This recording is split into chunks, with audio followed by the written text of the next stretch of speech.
እንግዲህ አንድ ሀሳብ ውስጥ የመጣ ሀሳብ አለ። እሱ ምን ሀሳብ ነው ካላችሁኝ፣ ሁላችን ያው ሀሳቡን እያቀረበ ነው። ሁሉም የየሀሳቡ አንደርስታንድ ባደረገው ነገር ላይ እያወራ ነው ያለው።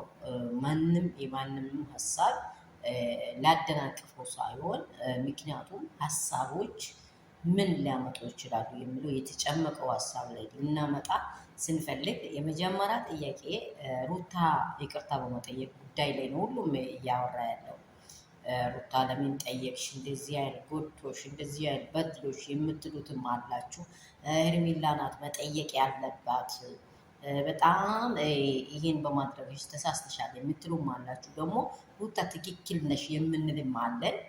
ሁሉም የተጨመቀ ሀሳብ እንዲመጣ ሲፈልግ ምንድን ነው ካላችሁ፣ መጀመሪያ የሰው ልጅ የራሱ አይምሮን ሰላም ማግኘት ያስፈልገዋል። ሰው ልጅ አይምሮ ሰላም ካገኘ ነው ሁሉንም ነገር ወደፊት አላማውንም የትኛውንም ነገር ለመቀበል።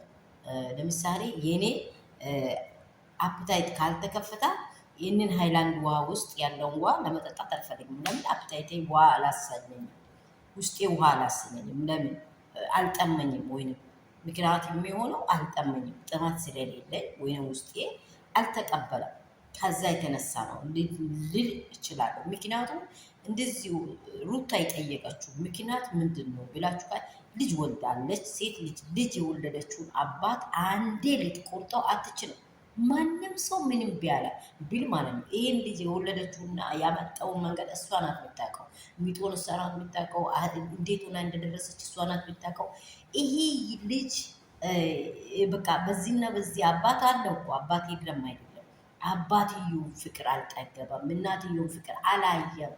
ጩጬ ነው በቃ። ይሄ ራሱን አላወቀም። የራሳቸውን የሁለቱንም ስጋ ቢሰጥ እንኳን የሚበላ ልጅ ነው። ገብቷቸዋል። ይሄ ስፍራ ላይ አንደርስታንድ እንድታደርጉ የሚፈልገው ምንድን ነው? ይህንን ሀሳብ። ምክንያቱም ልጅ ማለት ከባድ ነው። ለልጅ የሚሰጡት ስፍራና ለሌላ ሰው የሚሰጡት ስፍራ ይለያል። ስለዚህ ለልጇ ብላ ነው ይህንን ሰላም ልትፈጥር፣ ለውስጧ ብላ ነው ይህን ሰላም ልትፈጥር የቻለችው ብዬ ነው እኔ የሚቀበለው። ሌሎች ደግሞ የራሳቸውን ሀሳብ እየሰጣቸው ነው። ትክክል ነው። ምንጣ ነው ይሄ። የዚህ ጀርባ መጠናት አለ። ኦፍኮርስ መጠናት አለበት። ትክክል ነው ማለታችሁ ስህተት ነው ብዬ አይደለም። እቺ ሴት ምን ትፈልጋለች? ሌላውን ለመቀበል አፕታዋታ እንዲከፈት ውስጧ ሰላም ያስፈልጋል። ልጇን የሚያይ አባት በትክክለኛ መንገድ መቅረብ አለበት የምትለው ሀሳብ በውስጧ የውስጥ ሰላም ለሰው ልጅ በጣም ጥሩ። ሰው ሆይ ሆይ ሆይ ብሎ ግብ ግብ ግብ ባለበት ብትገባ ነገም ምንድን ነው የሚመጣው?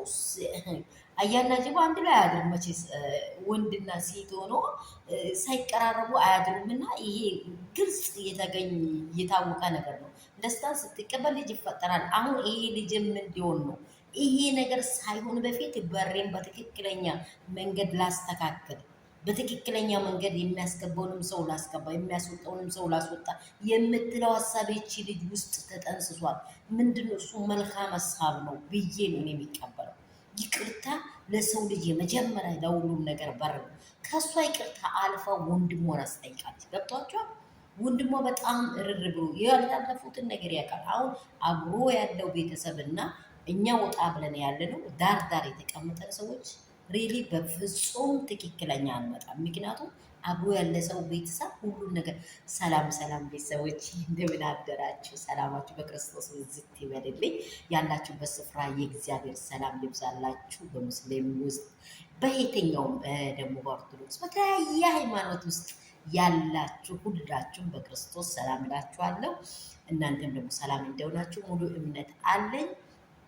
ከሀገር ውስጥ ያላችሁ ከሀገር ውጭ ያላችሁ ውድና እንቁ የሆናችሁ ቤተሰቦች፣ ፋሚሊዎች በቅርብ ያገኘዋችሁ ውድ የሆናችሁ መዳም ቅመሞቼ በጣም ወዳችሁ ሁሉም ነገር ላይ ሀሳብ እየሰጣችሁ ይህ ሀሳብ ትክክል ነው፣ ይህ ሀሳብ ትክክል አይደለም እያላችሁ ያላችሁን የውስጣችሁን ሀሳብ እንቁ የሆነውን ሀሳብ የምታወሩ የምታጫወቱ ሁላችሁ ሰላም ይብዛላችሁ። ለሀገራችን ለምድራችን ሁላችን በየሃይማኖታችን እንጸልይ። እግዚአብሔር ደግሞ መልካም ያደርጋል። በዓለም ዙሪያ ላይ በሚሆነው ሁሉ ሳትደነግጡ ሳትፈሩ በምታመልኩት አምላክ ዱዓችሁን አቅርቡ እላችኋለሁ። በዚህ በሀሳቤ ላይ ሲመጣ ሩታ በመጠየቋ ስህተት አለ ብዬ አይደለም። ወንድሙን የአብርሽን ወንድም ኤፊንም እንዲጠይቅ አድርጋለች። ይሄ ልጅ ምንድን ነው ምን ወግነው ነው እየተናገረ እውነታውን ይዤ ነው እያታገልኳለሁት ብሏችሁ ሁሌ ሲያወራ ሰምታችኋል። እኔ ራሴ ቪዲዮ ሰርቼዋለሁ። የዚህ ልጅ እውነታውን በጣም ይወደዋለሁ። ምክንያቱም እውነታው ላይ ነው ነገር መመስረት ያለበት። አብርሽ ቢሄድም እውነታ መኖር አለበት፣ ቢኖርም እውነታ መኖር አለበት። ከሩታ ውስጥ አብርሽ ልጇ እስካለ ድረስ መውጣት የለበትም። ማንኛውም ሰው ብትሉ ሄርሜላ ውስጥ ብኖርም እርሱ እረፍት አያገኝም።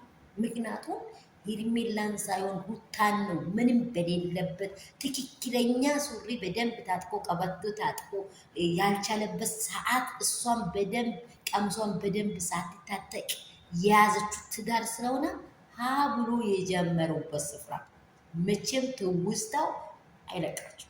የምር ነው ምላችሁ፣ የምር ነው ምላችሁ። ሁላችሁ ያያችሁም አላችሁ፣ ያላየንም አለ፣ እያየንም ያለነው ሰዎች አለ፣ ልናይ የምናፍቀሙ ሰዎች አለ። መጀመሪያ ከገባችሁበት መንገድ መውጣት በጣም ነው ከባድ የሚሆነው። ደስታውን ሩታን በጣም ከልቡ ይወዳል፣ ከልቡ ማለት ነው። አሁን ሩታ አልወደደችም አይደለም። እዚህ ስፍራ ላይ በጣም ታርጌት አድርጋችሁ እንድትይዙ የሚፈልገው ይወዳታል። የወደደውን ፍቅር ለመቀበል እዚህ ውስጥ በጣም መስቀለኛ ውስጥ ነፍስ አለ፣ ነፍስ አለ፣ ነፍስ አለ። ለዛ ነፍስ ትጠነቀቃለች እቺ ሴት። ነፍስ አለ። ልጅ ነው፣ ለዛው ልጅ ነው። እናት ምንም ቢሆን እኮ እናት ናት። ገብቷችኋል? ይህንን ነገር አስባ ሁሉንም ነገር በይቅርታ ካቀረብን በኋላ አብርሃምንም ህይወት መንገዱን በደንብ ጨብጠዋለሁ፣ የኔንም በጨንብ ጨብጠዋለሁ። በዛ በኋላ ነው አው ይቅርታ በመጠየቅ ውስጥ ምን አለ? አንዳንድ ጊዜ ኳስ ተጫዋቾች ሁሉ ጊዜ ኳስ ተጫዋቾችን የሚደግፈው ምንድነው? በጣም ስለሚወደውና ስለሚያየው። አንዳንዴ ሁለቱ ክለብ ይጠናናል። አርሴናል እንዴት አድርጎ እንደሚያስተላልፍ ማንቸስተር እንቅልፉን አጥቶ ሞሪኖ የሚታቁ ካላቸው እንቅልፉን አጥቶ ነው ታርጌት አድርጎ የአርሴናልን አስተላለፍ አውቆ ቬንገርን ባታቸው ይገባው ገብታቸዋል። ለምንድን ነው ይሄ የሚያደርገው? እንዴት አስተላለፉን ነው መጀመሪያ የሚያጠነው። ኳስ ጨዋታውን አይደለም አስተላለፉ እንዴት አድርጎ አጥቅተውት አርሰናልን እንደሚያሸነፉ የሚያገኙት መንገድ ልክ እንደዚህ ምናልባት ምን አርጋ ጣለፋ አብርሃምን ምን ልታደርገው ነው የምትሉ ሰዎች ይህ ፍራቻ በጀርባችሁ ላይ አለ። ይሄንን ስላችሁ ደግሞ የለም ግድ ነው። ይሄ መኖር ከሌለ ትዳሩስ ምንድን ነው? ይሄ ከሌላ ፍቅሩስ ምንድን ነው? የኔም ባህል ውስጥ ማወቅ የምችለው እኔ ነኝ።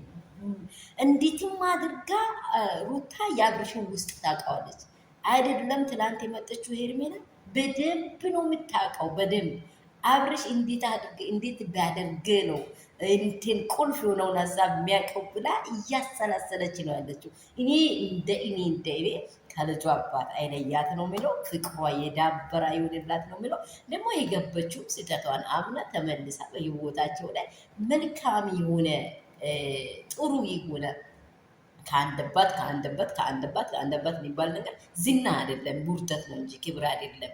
ግን ልጅ ከአባቱና ከእናቱ ጋር ቁልፍ ብሎ ሲያድግ ነው። ደግሞ እኔ በሀገራችንም ስለማናውቅ ነው ይህን ነገር በጣም ማልደግፈው። አንደኛ እግዚአብሔር ስለማይወድ፣ ሁለተኛ በአገር ደረጃ ሁለት ነገር አይመቸንም። ለዛ ነው። ወዳቸዋለሁ። ሼር ላይክ ሰብስክራይብ